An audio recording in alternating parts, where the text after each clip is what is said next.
The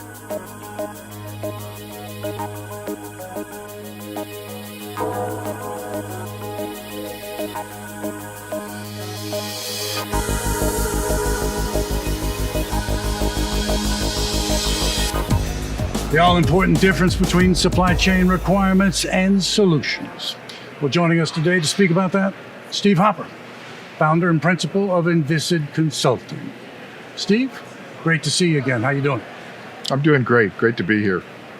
Steve, let's just drill down into what we just mentioned at the top of the interview, the difference, the contrast between requirements and solutions when you're building a supply chain. Let's make that contrast. What is that difference? Let's talk about that. Well, there are two important elements, but requirements come first, and solutions should match requirements. If you look at the engineering method, the first step is define the problem. And unfortunately, a lot of businesses over time have begun with looking at the solutions before they really knew what problem it was they were trying to solve. Was it a shiny object that they wanted to buy, to invest in? The latest toy, right? There you go. So the way to do it then is to map out clearly what your issue is, what needs tending to before you start thinking about investments. Good. Right. Well, clearly though, both are very, very important. Sure. Yeah, you can't really begin looking at the solution until you know what that problem is. And the right place to start is usually with data. Usually it's a numbers-driven exercise. You've got to really determine, what do your orders look like? What do your SKUs look like? What kinds of customers do you have, and how do they need to be served? What are their requirements? And by defining all of this, you get a really clear picture of what does success look like. And at that point, then you can turn around and start looking at all these wonderful solutions, like you mentioned, ranging from very manual to very automated and everything in between, which can be which one of those is going to be the right solution to solve that particular problem. You know, we're talking to each other at the annual CSCMP conference. Now, you're not suggesting I shouldn't be walking around the floor, the exhibit floor here, and not taking a gander at some of these really interesting solutions.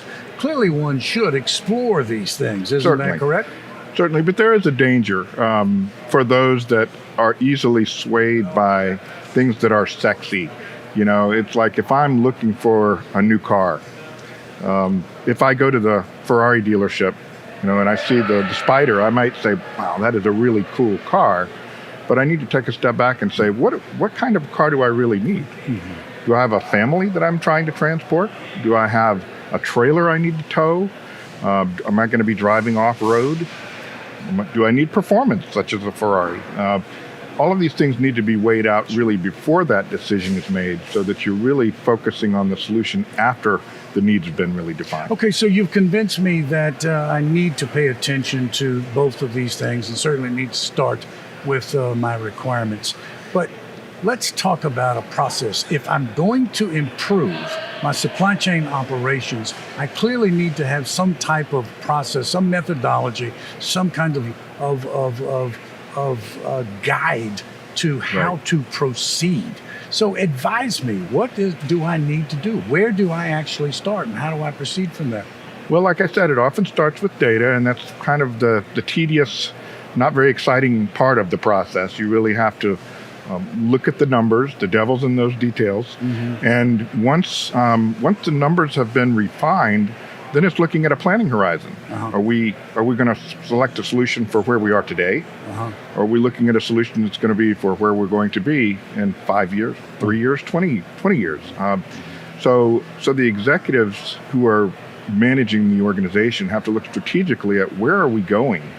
What's going to be different about our business at that planning horizon, mm-hmm. so that we're not only looking for a solution that's fit for today, but for the future. So projecting forward those numbers, mm-hmm. using things like growth factors, things that are changing in the business. Are there going to be mergers and acquisitions potentially in play? Mm-hmm. Is the product mix going to change? Mm-hmm. And all of those have to be defined before the solutions can really be looked at. You know, you begin to make me suspect that I'm not entirely sure what my supply chain requirements are. Can you help me define them? Yes, and that's what's interesting is so many companies really don't know what their requirements are, if I may say so.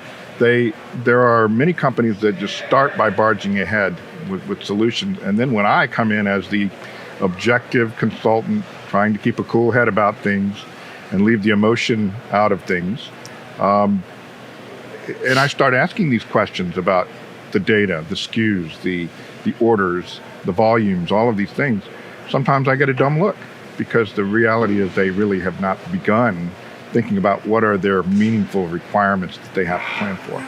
So that's where I come in, and if they have their own team, they can do that and really define those functional and operational requirements they're trying to hit as their target.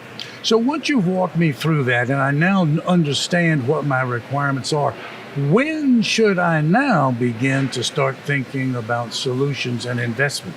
That's a great question. So once the requirements have been defined, and of course there may be some committee type decision that has to be made there, but there has to be a stake in the ground that says this is really the target we're trying to hit. From that point, it's exactly the right time to start looking at different ways to solve that problem, to meet those requirements. I worked with a client one time that we looked at, no joke, 22 different methods of order picking for their product to try to examine which was going to be the best one based on their requirements. So in that case, they didn't zero in on one exciting, sexy solution to start with. They really approached it objectively. And they said, what are all the possibilities, the possible ways that we could do this? And then they found the right one that was the right fit. Steve, forgive me, but I've already begun to explore solutions out there before you and I have even begun to speak about what my requirements are. What can go wrong now? Well, I could tell you a lot of stories, and we'll save that to protect the innocent, so to speak. But it's what happens a lot of times if the solution is put before the requirements. Risks go way up. Potentially the wrong solution entirely. I was telling someone recently I visited an electronics distributor that had an ASRS in their building that sat empty. No lights, no product being stored in it. And I asked the gentleman giving me the tour, what's the story behind that? And it was just what I expected. Said somebody came along and said, we got to have ASRS. So they bought the system, installed it, and big waste of money, big waste of space, and the opportunity cost of that they could have perhaps put into the right solution was wasted. Since you're not going to tell us who that is, can you tell us how much money was actually? It was in the millions. weighted? I didn't wasn't involved in the procurement of it, but I know from looking at it, multi-aisle ASRS, millions of dollars were put into that. So these are staggering potential losses that we're talking about. Steve, this is actually a fascinating conversation because if anything is cart before the horse, this really is it. You are saving people a lot of money. Listen, thank you for finding the time to speak with us today.